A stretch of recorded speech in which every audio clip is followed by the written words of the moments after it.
Assalamu alaikum warahmatullahi wabarakatuh. Ashama harka fuune hordoftoota keenya qaalii fi gaarii oduu gaddaa qabannee dhufu iyyaafannoo obboleessa keenya kana asirratti argamtan kana Wadaa Yaasiin Haashim jedhama.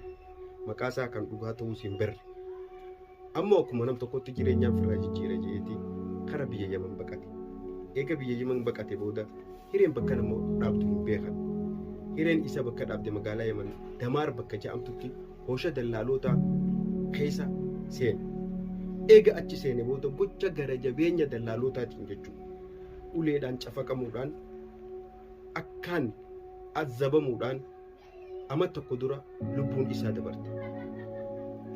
Haa ta'u malee haga ammaan tanaa qaamni isaa dachee hin arganne.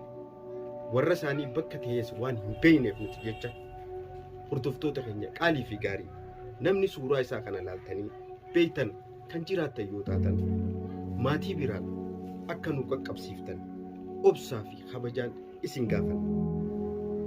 Dhuma irratti tattaaffiin iyyaafannoo keenyaa obboleessi keenya kun akka awwaalcha harkatee tattaaffachuu jira.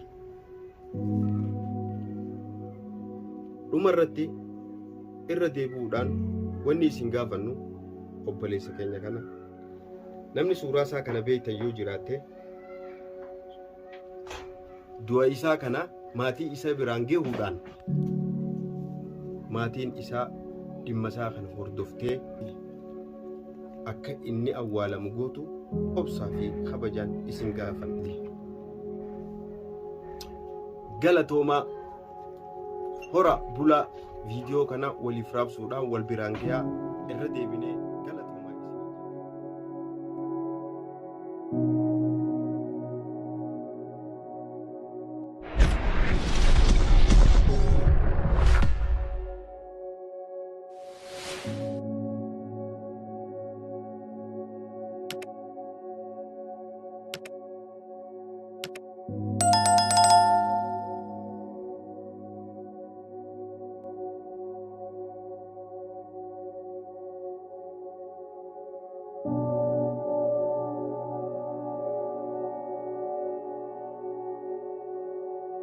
you.